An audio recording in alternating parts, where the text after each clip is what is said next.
उत्तरी भारत के कई इलाकों में एक डिस्टर्बिंग ट्रेंड शुरू हुआ है कश्मीरी शॉल वेंडर्स के खिलाफ। पिछले तकरीबन 1-1.5 महीने में 9 ऐसी घटनाएं हुई हैं जहां कश्मीर से गए शॉल वेंडर्स, जिनको फेरी वाला भी कहते हैं, शॉल लेके घर घर जाके वो बेचते हैं और उसी तरह जो है अपना लाइवलीहुड कमाते हैं। लेकिन इस साल 9 ऐसे इंसिडेंट हुए हैं जिसमें खासकर हिमाचल प्रदेश, उत्तराखंड, हरियाणा में और यूपी में भी ऐसे इंसिडेंट हुए हैं जहां कई जगह उनके साथ हाथापाई हुई है, कई अलग जगहों पे उनको डराया धमकाया जा रहा है और उनको इलाकों से भगाया जा रहा है। हालांकि पुलिस ने कुछ जगह कार्रवाई की है, लेकिन अगर जम्मू कश्मीर स्टूडेंट्स एसोसिएशन की बात करें या जो यहाँ की ट्रेड बॉडीज हैं, साफ तौर पे कड़ी कार्रवाई की जरूरत है, क्योंकि जब तक प्रशासन सॉफ्ट है ऐसी घटनाओं पे तो ये वीडियो वायरल होते हैं और इससे जो फ्रिंज एलिमेंट है उनको लगता है कि जब कोई कार्रवाई नहीं होगी तो कोई भी इससे हीरो बन सकता है, कोई भी पॉलिटिकल फायदा उठा सकता है, माहौल खराब कर सकता है, और बिल्कुल जो है वैसा ही हो रहा है। हिमाचल प्रदेश में ऐसी कई सारी घटनाएं हुई हैं। उत्तराखंड में हाथापाई हुई, एक 18 साल का कश्मीरी शॉल वेंडर जो कि कुपवारा का था, बहुत बुरी तरह वो जख्मी भी हुआ है।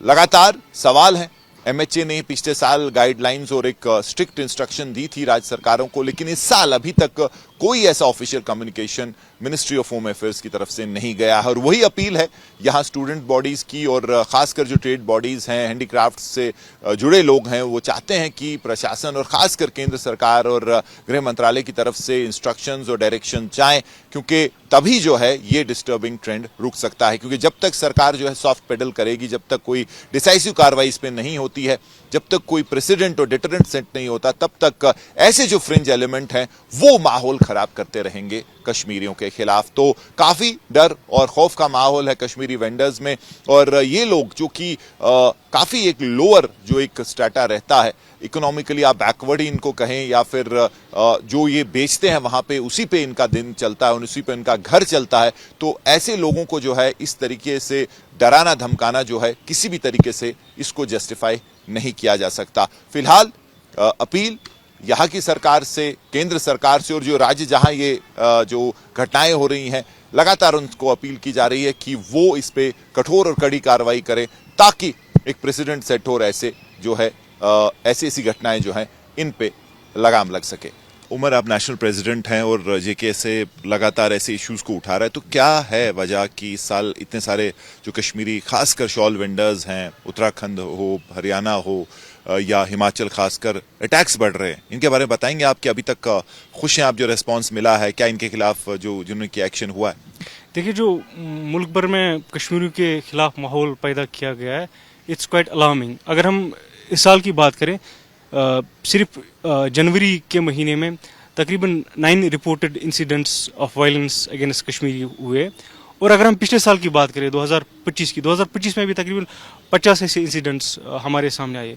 मुझे लगता है जो हुकूमत और पुलिस की तरफ से रेस्पॉन्स आया वो सेटिस्फैक्टरी नहीं है, क्योंकि अगर हम इस साल की बात भी करें, इस साल जो 9 इंसिडेंट्स अब तक हुए उनमें सिर्फ एफआईआर 1 या 2 केसेस में हुआ, और जो एफआईआर हुए भी है उनमें जो पेनल प्रोविजंस इन्वोक किए गए वो बहुत लीनियंट है, जिसकी वजह से जब कल्प्रिट कोर्ट जाता है उसको इजीली बेल मिल जाती है।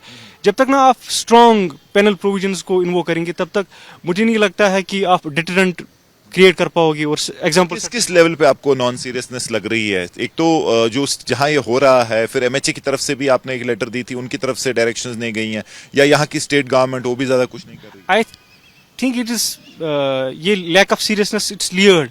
यहाँ पे भी स्टेट गवर्नमेंट भी आए, हमें वहाँ उनकी तरफ से भी कोई अच्छा रिस्पांस नहीं आया। जो सेंट्रल गवर्नमेंट है उन्हें भी हमने लिखा था, अभी तक कोई डिसाइसिव रिस्पांस नहीं आया। जब तक ना डिसाइसिवली वायलेंस के खिलाफ एक्शन लिया जाएगा, मुझे नहीं लगता है कि इसके खिलाफ इसको हम कम कर सकते हैं, इसको हम खत्म कर सकते हैं। तो ये जो ट्रेंड है आपको लगता है बढ़ेगा? क्योंकि अगर कोई एक्शन नहीं हो रहा है, कोई डिटरेंट सेट नहीं हो रहा है, और कई सारे इस वक्त कश्मीरी खासकर जो शॉल वेंडर्स हैं, यही टाइम होता है उनके पास, वो कमाई वहां थोड़ी करते हैं, तो वल्नरेबल हैं अभी? बिल्कुल, अगर कोई एक्शन नहीं लिया जाता है बिल्कुल और वल्नरेबल बनेंगे, क्योंकि आज सोशल मीडिया का ज़माना है।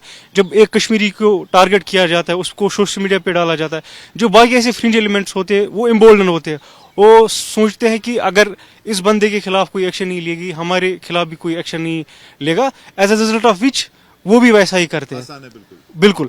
तो मुझे लगता है कि सीरियसनेस जो यहाँ की हुकूमत है उन्हें भी दिखानी चाहिए, और सेंट्रल गवर्नमेंट को भी कुछ इकदाम उठाने चाहिए, क्योंकि एक तरफ से हम इंटीग्रेशन की बात करते हैं, fear, insecurity and the idea of unity can not coexist.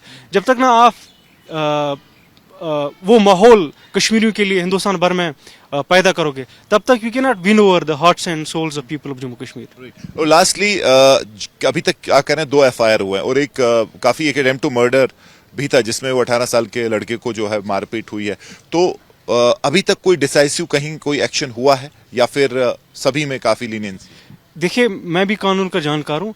जो 18 साल बच्चा जिस पे अटैक हुआ था उत्तराखंड में, that was a clear cut case of attempt to murder. लेकिन उसमें क्या हुआ कि उसमें उस शख्स को सेक्शन 117 और सेक्शन 352 ऑफ BNS के अंडर बुक किया गया, जो कि डील करता है ग्रीवियस हर्ट और ब्रीच ऑफ पीस के।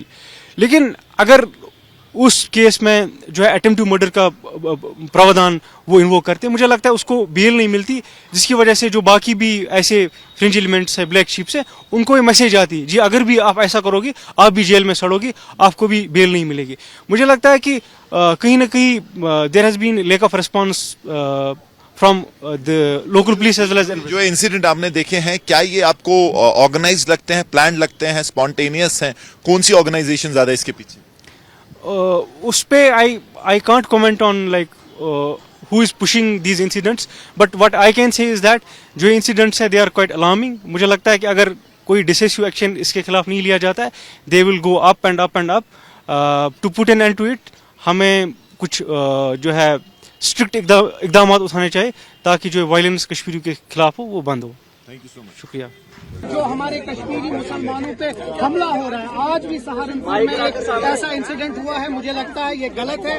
कश्मीरी मुसलमान बाहर जाता है अपने काम करने के लिए, स्टूडेंट जाता है, ताजिर जाता है, उसके ऊपर हमला करना एक गलत है। अब वक्त आ चुका है हमारे इस मुल्क के वजीर आजम और गृह मंत्री को, हर एक स्टेट को एक एडवाइजरी जाए कि हमारे जो कश्मीरी मुसलमान है उनकी प्रोटेक्शन करना हर एक जो इस मुल्क के बाशिंदे का हक बनता है और फर्ज बनता है कि कश्मीरी मुसलमान की प्रोटेक्शन करना।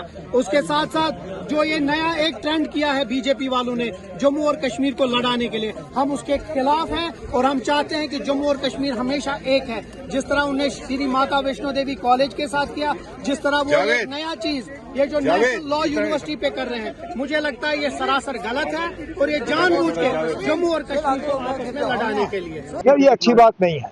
मैंने north zone chief ministers conference में भी इस हवाले से बात की थी। मैंने तमाम चीफ मिनिस्टर से उस वक्त गुजारिश की, होम मिनिस्टर ऑफ इंडिया से गुजारिश की कि ये जो सिलसिला कश्मीरियों को, चाहे वो स्टूडेंट्स हों चाहे ट्रेडर्स हों, उनको जो हरास करने का काम चल रहा है वो रुक जाना चाहिए। मैं उत्तराखंड के चीफ मिनिस्टर का शुक्रगुजार हूँ कि उन्होंने मौके पे जो है कार्रवाई की और केस जो है वो रजिस्टर हुआ, गिरफ्तारियां भी हुई हैं। लेकिन इसी तरह हिमाचल में जो है ये सिलसिला लगातार चलता आ रहा है और अब हिमाचल जो है हमारे मतलब एक तो पड़ोसी रियासत है और ऑपोजिशन रूल स्टेट है, कांग्रेस रूल स्टेट है। यहाँ हम ये उम्मीद नहीं करते कि हमारे लोगों को इस तरह सताया जाएगा, तंग किया जाएगा, मारा जाएगा। मैं हिमाचल के चीफ मिनिस्टर साहब से गुजारिश करता हूँ कि मेहरबानी करके इस पे वो फौरी तौर कार्रवाई करें और ये जो कश्मीरियों को विक्टिमाइज और तंग करने का सिलसिला चल रहा है इसको रोक दें। कैंपस तारिक लोन के साथ मीर फरीद, श्रीनगर, आज तक।